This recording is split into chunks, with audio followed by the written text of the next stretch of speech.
Memuliakan Allah Ta'ala. Maka sekarang ini kita ini mau belajar ini. Sekarang umur kita ini habis untuk belajar materi tadi itu semua kan. Di SD aja 6 bulan, 6 tahun. Belajar materi aja 6 tahun. SMP, SMA 6 tahun lagi, perguruan tinggi berpuluh-puluh tahun kadang-kadang. Urusan rohani ini sudah nggak ada kesempatan. Nggak ada kesempatan. Bagaimana memperbaiki hubungan kepada Allah, nggak ada waktu. Sehingga akhirnya umat Islam kalah dengan orang kafir itu kalah. Karena dulu umat Islam itu menang itu bukan karena banyaknya senjatanya, karena mereka dibela oleh Allah. Tapi sekarang umat Islam ini renggang hubungannya kepada Allah. Mereka hubungannya rapat dengan mesin, dengan uang, dengan pabrik, dengan manusia, tetapi jarang yang berpikir bagaimana memperbaiki hubungannya kepada Allah. Maka selagi umat Islam itu seperti ini, terus nanti akan keok terus. Karena Allah sudah berfirman, kalau Allah tolong kamu, nggak ada yang bisa mengalahkan kamu. Tapi kalau Allah tidak tolong kamu, siapa yang bisa menolong kamu? Yansurukumullahu fala ghaliba lakum wa yakhzulkum faman dzalladzi yansurukum min ba'dih. Jadi kekuatan umat Islam, kekuatan para nabi, para rasul, para sahabat, para wali-wali Allah bukanlah dengan materi, bukanlah dengan harta, bukanlah dengan senjata, bukanlah dengan tentara, tapi kekuatan mereka itu kekuatan nusratullah, pertolongan Allah datang pada mereka di saat amal mereka betul-betul amal yang dicintai oleh Allah. Maka setiap amal kita hadirkan dalam hati rasa takut kepada Allah, cinta kepada Allah. Bagaimana caranya? Kalau kita banyak bicara, pertama kali kita mulai banyak bicara mengenai keagungan Allah, kehebatan Allah, kekuasaan Allah.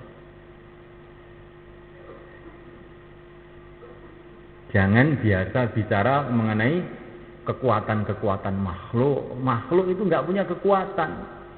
Kalaupun mereka kelihatannya kuat karena dikuatkan oleh Allah. Kalau kelihatannya mereka ada karena diadakan oleh Allah. Kalau kelihatannya mereka hidup karena dihidupkan oleh Allah. Sebetulnya mereka nggak punya apa-apa. Mereka nggak punya apa-apa. Betul-betul nggak punya apa-apa. Yang punya apa-apa hanyalah Allah.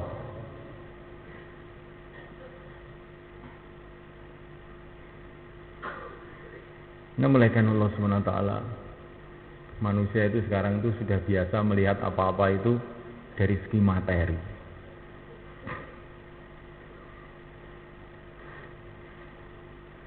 Kekuatan Amerika itu di mana toh?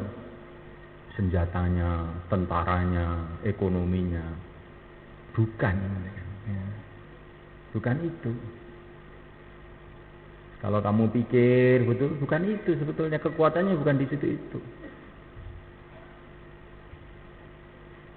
Allah SWT taruh kekuatan mereka ini bukan dalam senjatanya, bukan dalam tentaranya, bukan dalam teknologinya.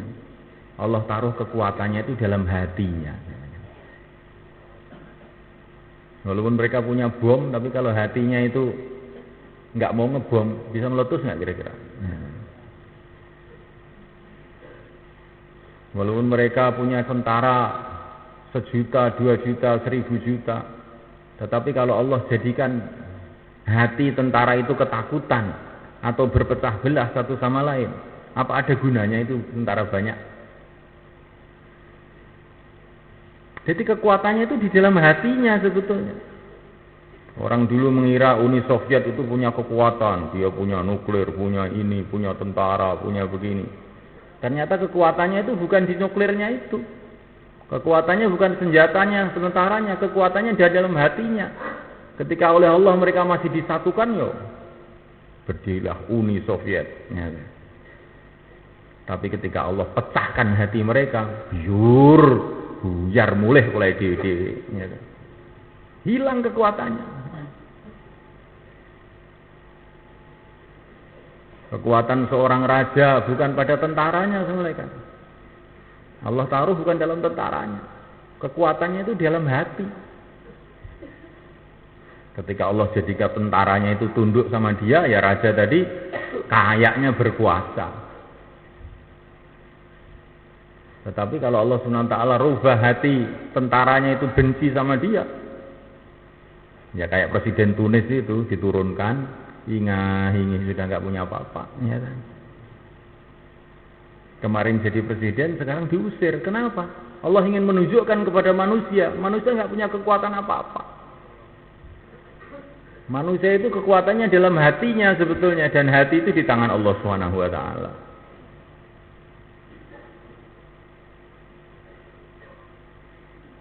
Maka senulaikan Allah Subhanahu wa taala untuk menghadapi hati-hati yang busuk ini, senulaikan, Allah kasih kita senjata yang hebat. Apakah itu? Yaitu dakwah. Dakwah itu untuk memperbaiki hati yang ada ularnya, ada kalajengkingnya, budukan itu semua kan.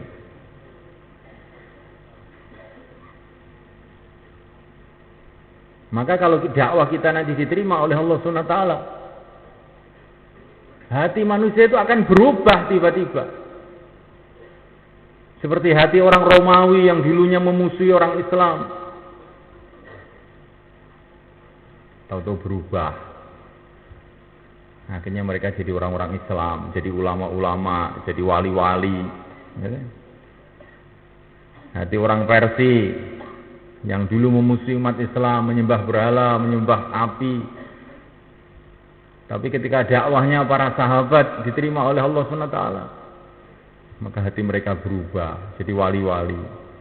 Imam Ghazali itu orang Persia, kan? Ya.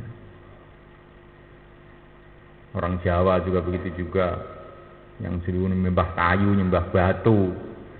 Tapi ketika dakwahnya Wali Songo itu diterima oleh Allah SWT, akhirnya hati itu berubah. Rumahnya tidak berubah, ya kan? Orangnya ya tetap pesek, tidak berubah, hatinya rubah.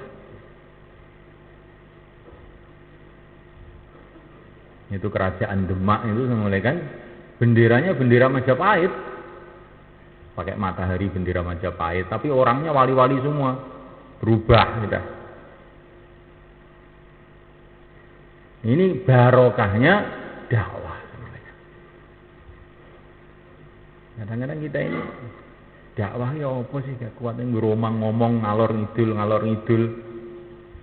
Kekuatannya apa? Oh, ya ning rahasiane dakwah. Dakwah itu adalah dalam sejarahnya itu merubah hati manusia, dakwah itu. Karena dakwah ini perintah dari yang menciptakan hati manusia. Dakwah ini adalah perintah dari yang menciptakan hati manusia. Maka ketika dakwah ini dikerjakan, nanti hati manusia akan berubah. Allah tahu bagaimana merubah hati manusia itu. Tentu manusia-manusia yang memang ada jatah hidayah dari Allah. Karena memang manusia itu ada dua, ada manusia yang punya jatah, ada manusia yang tidak punya jatah, memang ada. Tapi manusia yang punya jatah inilah yang akan dapat hidayah dengan sebab kerja dakwah ini. Maka jangan kita remehkan kerja dakwah. Kerja dakwah nggak ada duitnya, nggak ada kekuasaannya, nggak ada apa-apanya. Tetapi ada yang lebih besar dari itu. Dakwah itu dari perintah Allah. Dakwah itu amalan Rasulullah.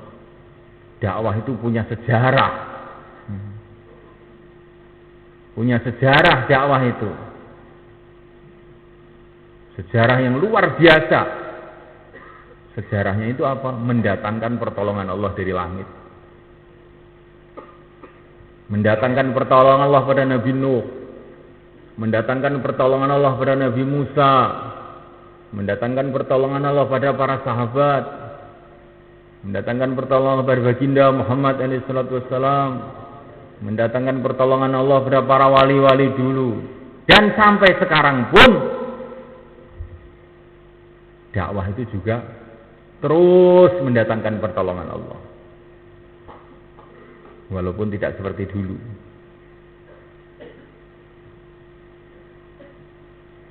Ini semulaikan Allah Ta'ala usaha dakwah dikerjakan oleh orang-orang yang lemah, tapi bisa menyebar ke seluruh dunia, sampai ke negeri-negeri kafir, ke London, ke Amerika, negeri-negeri komunis pun kemasukan.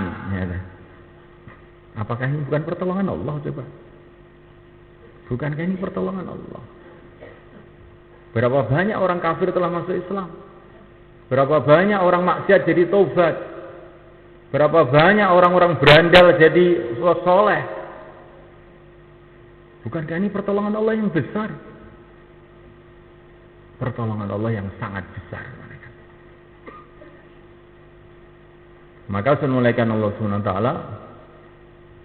dengan dakwah itu hati kita akan berubah, hati umat akan berubah. Tapi dakwahnya dibarengi dengan doa, menangis pada waktu malam, sebelum dakwah doa, waktu dakwah doa, setelah dakwah doa, sebelum dakwah doa, agar kita ditolong oleh Allah untuk bisa dakwah yang benar, dakwah yang tertib, dakwah yang sesuai dengan arahan Rasulullah SAW. Ketika dakwah, kita doa lagi agar Allah Subhanahu Wa Taala menyempurnakan dakwah kita ini. Kekurangan-kekurangannya disempurnakan oleh Allah, kesalahan-kesalahannya diampuni oleh Allah. Waktu dakwah itu doa terus, agar dakwah kita dijadikan asbab hidayat oleh Allah. Nabi dakwah kepada Sayyidina Umar sambil beliau mengatakan, Allahumma hadih, ya Allah kasihlah hidayah dia, kasihlah hidayah dia. Akhirnya Sayyidina Umar telah masuk Islam.